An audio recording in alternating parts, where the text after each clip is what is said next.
Turabasubije inshuti z'Imana, turishimye kuri uno mwanya tujya tugeraho kuganira ijambo ry'Imana ndetse n'izindi gahunda zose zidufasha mu kuganira ijambo ry'Imana. Umunsi tugiye kuganira ijambo ry'Imana, ariko manje kubasuhuza mu izina rya Yesu Kristo. Katubanze twiragize Imana kugira ngo izo kubana natwe. Mana, turagushimiye Mana nziza, hari byinshi Mana waturinze muri ino myaka, ntacyo twatanze kugira ngo tube tukiriho. N'ubuntu bwawe Mana, baracya mu gitondo tukumva hari abatuvuyemo, gusa nta mafaranga dufite yo kuba twagura ubuzima, ndetse usibye ko bitanashoboka n'umwuka duhumeka. Ibyo byose Mana nibyo bijya bitwereka ko uri nyembaraga, nibyo bijya bitubwira ko ari wowe Mana yonyine ibaho. Kuko Mana utabasha kutwishyuza ibyo twita bikeya ariko bikomeye, tukomeza kubana natwe Mana. Tugiye kuganira ijambo ryawe Mana, reka Mana ubane natwe, komeza Mana kutwiyarageza, ndetse Mana n'abadukurikiye bose Mana uzi kubagira neza, ubaho umugisha Mana. Uduhe imitima yo kumva ijambo ryawe, uduhe imitima yo kuba mu biganiro byawe, uduhe imitima yo kwegera iruhande rwawe Mana. Ni byinshi tunyuramo ariko Mana hari byinshi waduteguriye Mana. Mana we turakwinginze ufashe buri munyarwanda wese, Umurundi, Abagande n'abandi muri Kongo bose Mana, Abanyamerika n'abandi batuye ku migabane itandukanye yose ntabasha kuvuga, ariko Mana bagenderere.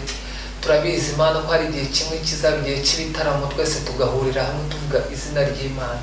Mana tugiye kuganira ijambo ry'Imana Mana, ntaba ari ibyo uvuga oya, ahubwo Mana amagambo ushaka gusangiza abantu, reka Mana niwe mwanya Mana tugiye kuganiramo, ngo ugire icyo utubwira Mana, ugire icyo tuganiriza, ugire icyo twigisha, ugire icyo dusobanura kugira tuganire ijambo ryawe. Turabashimiye Mana, turagushimiye Data wo kumfisha mu izina rya Yesu, amen. Katuganire ku ijambo ry'Imana riboneka muri Yobu 5 umurongo wa mbere, ngo hamagara none hari uwagusubiza, uwo mubera wagutabaza ni uwahehe. Dusubiremo mu byumve neza, ngo ese ngo hamagara none hari uwagusubiza, uwo mubera watabaza ni uwahehe. Ijambo ry'Imana naryishimiye, nanjye narisomye aho narindi numva ndanezerewe. Wese ninde dushobora gutabaza, ninde twabwira ibibazo byacu?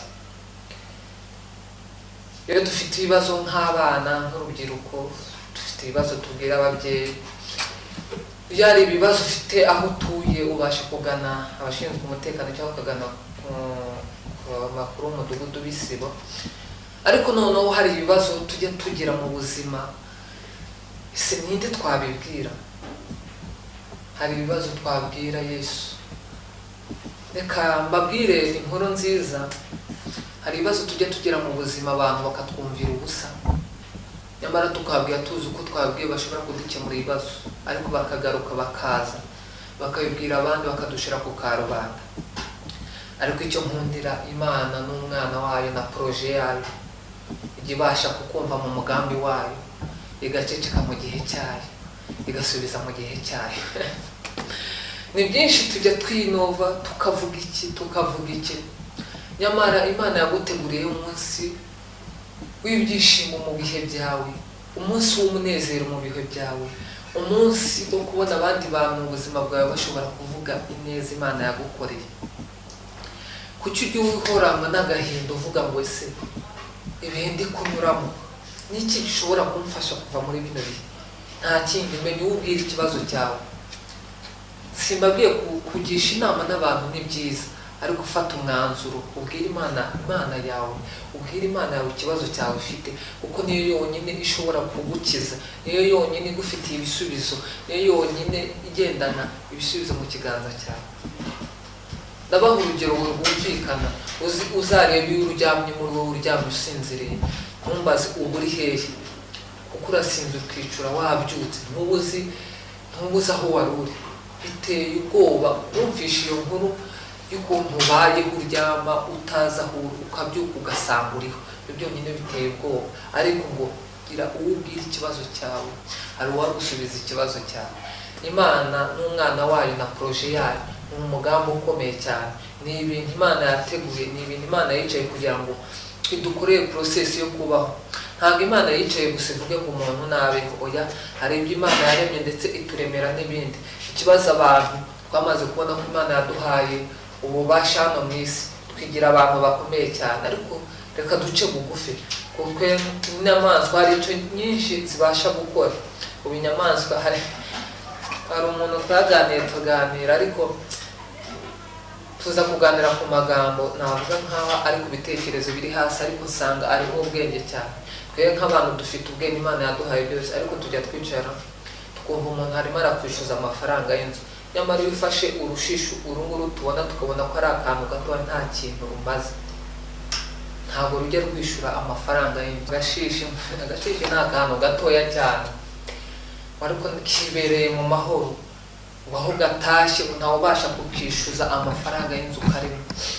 Waho gatuye ngo ntikajya kicwa n'inzara, aho gatuye ntikajya kabasha guhura n'ibi bihe turimo bya covid. Oya, niyo mpamvu nk'abantu nubwo Imana yaduhaye ububasha tujye tugaruka tuvuge ngo Mana, nubwo yaduhaye ububasha hejuru yacu hari wowe Mana, kuko mu byo twirata byose nyamara hari ibindi biremwa Imana yaremye bijya biturusha kwibera mu mahoro, mu gihe twebwe twabifashe tukabifata nka ari ikintu twabashe gusubizwa mu buzima. Nyamara ni twebwe twiteje ingorane nyinshi, ariko igihe kiracyahari kuko Imana ntigeze idukuraho amaboko. Igihe kiracyahari ngo dukomeze dutarame, igihe kiracyahari kujya twigarura ubwiza bw'Imana.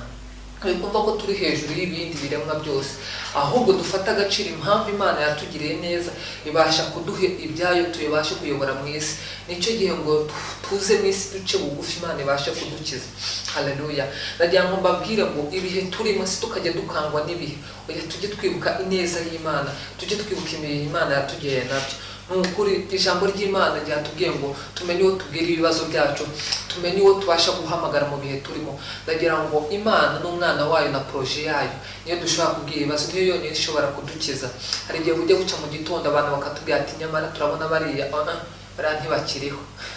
Ese nibuka inkuru umwami Dawidi ngo bamaze kunyaga mu isanduka ya Isiraheli. Umwami Dawidi ngo ashaka kwirwanira ajya kuzana isanduka y'Imana, ngo ariko Imana ubwayo irirwanirira, bifata ngo Imana z'ibigirwamana ngo irabiswanyaguza, ngo Imana barangije ngo bafata ngo Imana ya Isiraheli bavuga ngo muyisubize. Ngo Dawidi kuko ngo muri we yumvaga adatuje, yumvaga hari ibyaha yishinja, ngo kuko umuntu wari ucumbikiye isanduka y'Imana ni umuntu wumvaga atekanye afite amahoro, ni umuntu utamva nta cyaha afite.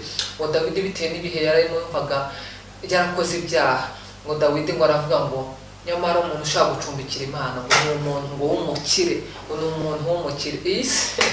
Maze ngo bafata ngo umukire wari ukize cyane, sinibuka izina neza, ngo bamuhereza ngo acumbikire Imana, ngo Imana ngo iramufata, ngo isanduka y'Imana ngo iramuneka.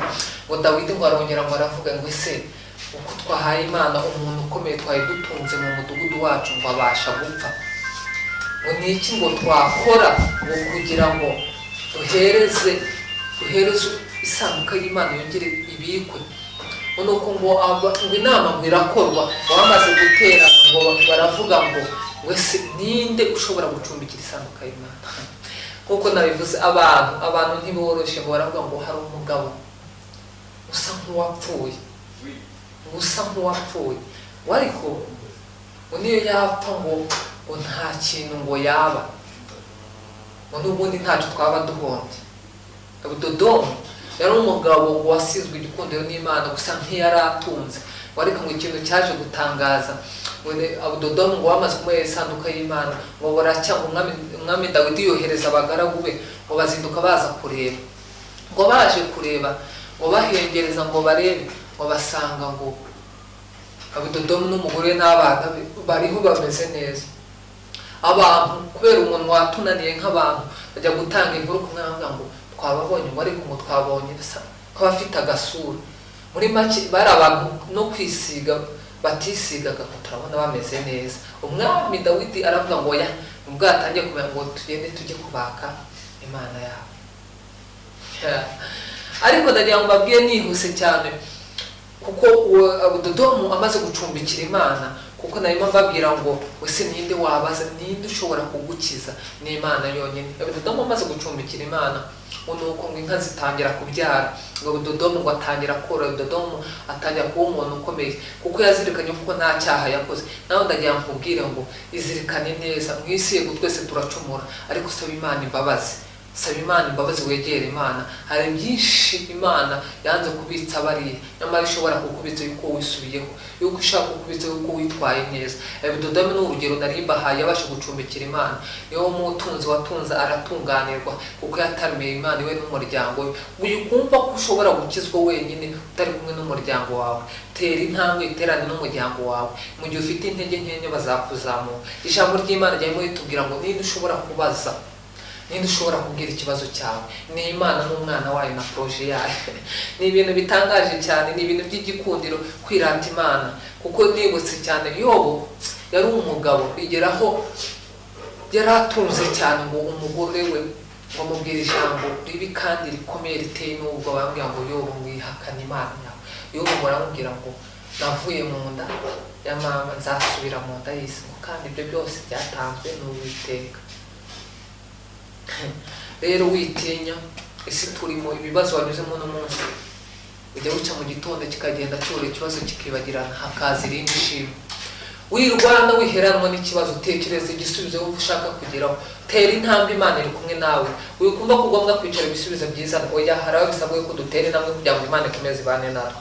Inshuti z'Imana, naringize mbabwira bibutse topic yacu turimo tuganiraho, ngo ninde ushobora kubaza, ninde ushobora kubwira ikibazo cyawe? Nta wundi, ni Imana n'umwana wayo na proje yayo. Ni ngombwa ko bidukwiriye tutarama ijambo ry'Imana, tube mu gitaramo, twubake igicaniro, Imana izazidusanga iwacu. Nta rindi somo numva, cyangwa nta rundi homework dufite, umukoro dufite ni ukwibuka yuko hari uwo dushobora kubwira ikibazo, yuko hari uwo ushobora kudukiza. Rero ni Imana n'umwana wayo na proje yayo. Twibuke amategeko y'Imana, twige guca bugufi muri twebwe, ibindi byose Imana izaduhanurisha. Rero ndakomeza kubashimira, ni ukuri ntabwo biba byoroshye gufata umwanya nk'uyu. Hari na benshi babifitiye ubushobozi, ariko imbaraga z'Imana zibinshoboza. N'abo dukorana kuri Imana yo mu ijuru ndabashimiye cyane. Imbaraga z'Imana si imbaraga zanjye, kuko bwacya mu gitondo nkananirwa, ariko wowe dukurikiye abaye support wadufasha, hari icyo ushobora kuba wadukangurira ubufasha. Ubufasha bwawe burakeneye, inama zawe zirakeneye. Mbaje kubashimira.